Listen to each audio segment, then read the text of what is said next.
My friends, we all go through tough times. It's part of life. But don't worry, because I've got some great advice to help you turn things around and reach your dreams.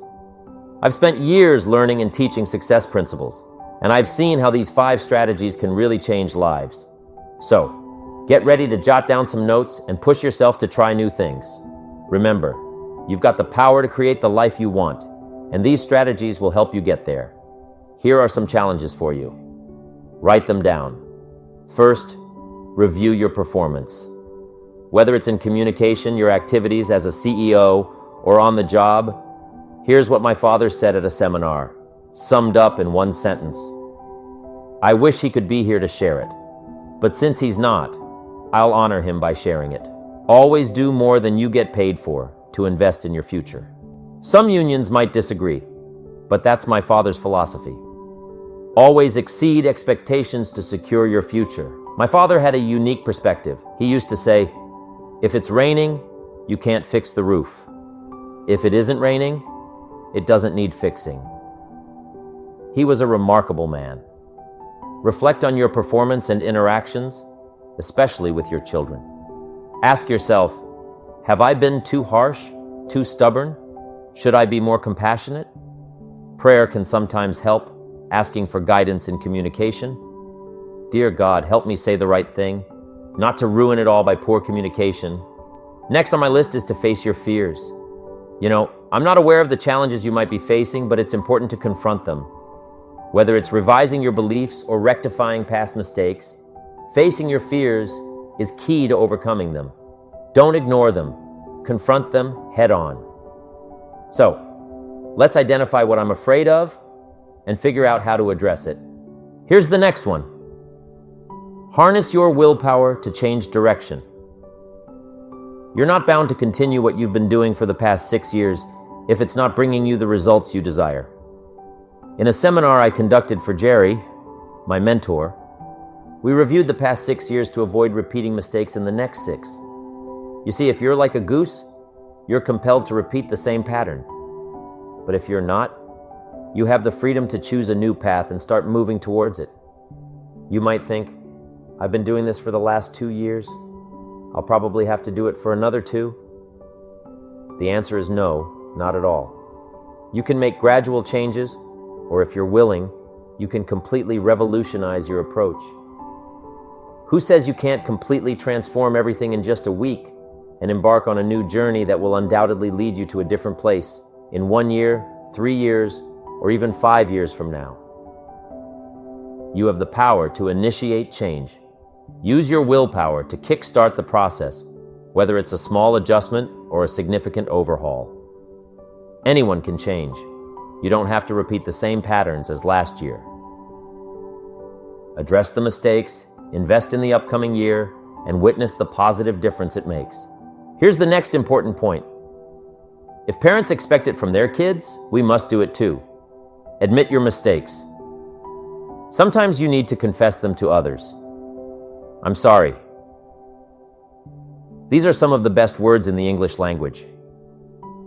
They have the power to initiate a fresh start, to set 2 people on a new path. I'm sorry. Simple, yet not easy. But if you manage to say it, the impact can be profound. Admitting your mistakes can lead to significant changes. It's crucial to acknowledge your mistakes to yourself. You don't have to announce them to everyone, but it's beneficial to sit down and have an honest conversation with yourself. Admit where you truly stand. For instance, I once realized I had pennies in my pocket and nothing in the bank after a Girl Scout left my door. I had a conversation with myself and decided, I don't want this to happen anymore. Next, refine your goals. I don't know what ambitions you've had up until now, but this weekend would be a good time to start the process. We're going to talk about our goals workshop before our session is over this weekend. Maybe that will help stimulate you to set some higher goals, reach for some higher purpose, go for something beyond what you thought you could do. By the time this weekend's over, you might double, triple, quadruple the amount of goals, purpose, all the things you think you can accomplish. You could multiply that by 10 by the time we finish here on Sunday. Next one, believe in yourself. Yes, you. You've got to believe in God, and you've got to believe in the community, and you've got to believe in the possibilities. You've got to believe in the economy. You've got to believe that tomorrow can be better than today. But here's the big one. Believe in yourself.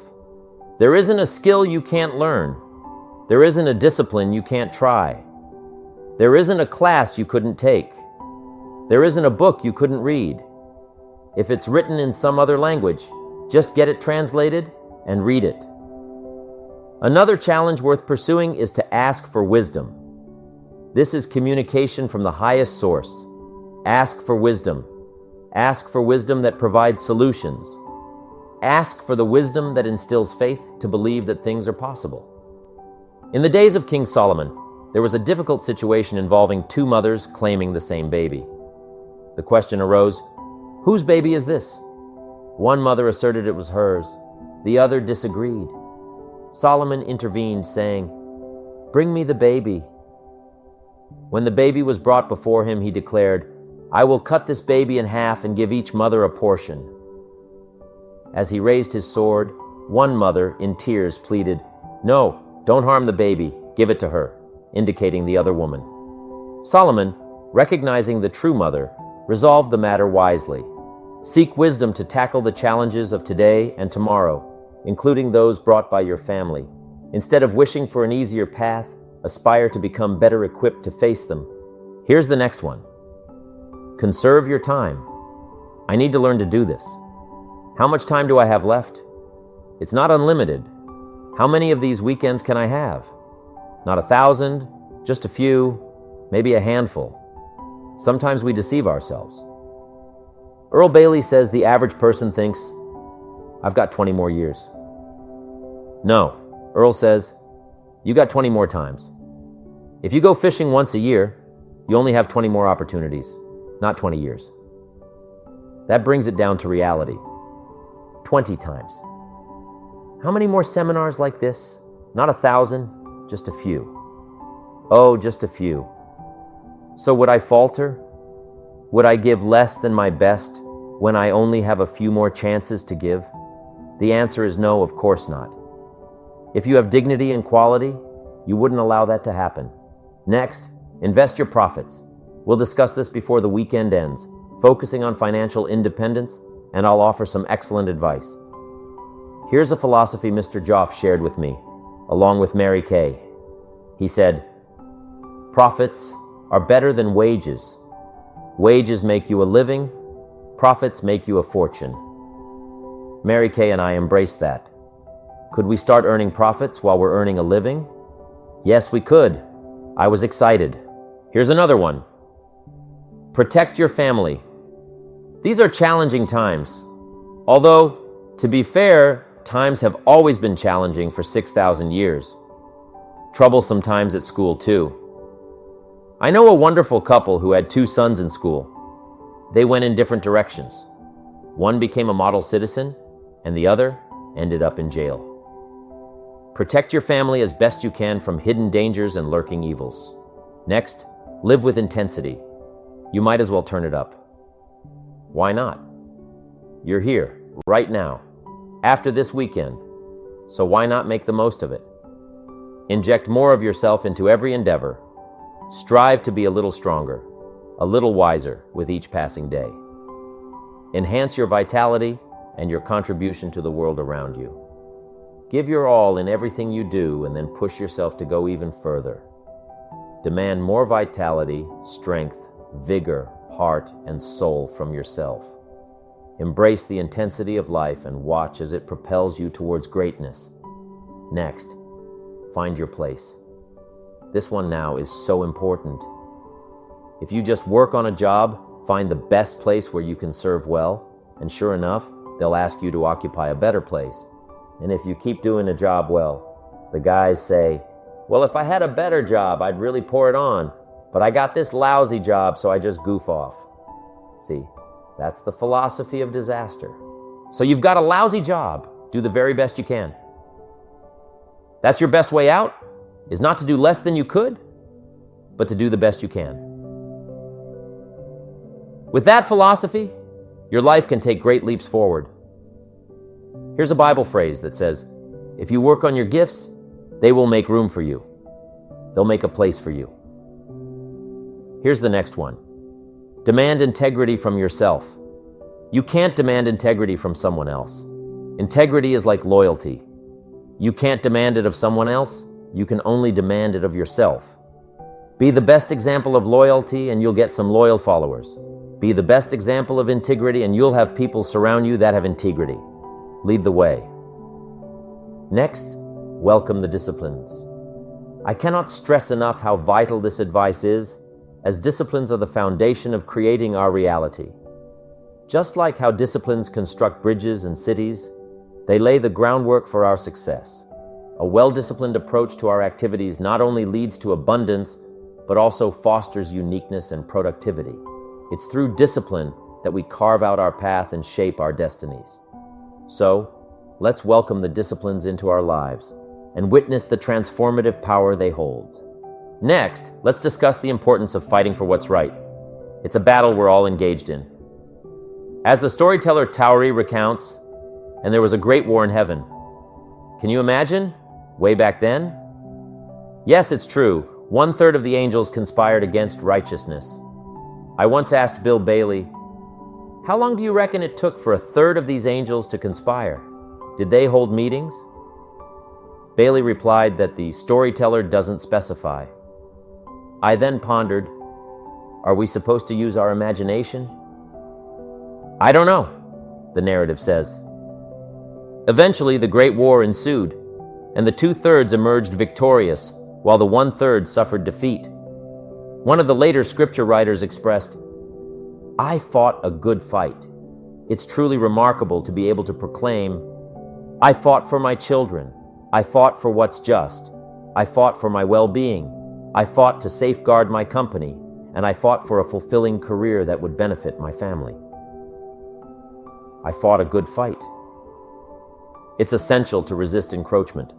Opposing forces are perpetually at odds, and we find ourselves caught in the middle. If you desire something of value, you must be prepared to fight for it. Then this writer also said, not only have I fought a good fight, and I'll finish with this, and I've got a much longer list, but maybe I can cover these at another time. He said, I fought a good fight, and I kept the faith. See, that's the deal. Keep faith with your family, fight like crazy, and keep faith. Fight the enemy and keep faith. Fight illness and keep faith. Fight the evil and keep faith. I can't give you much better advice. So thank you very much for your attention. I appreciate it.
I die.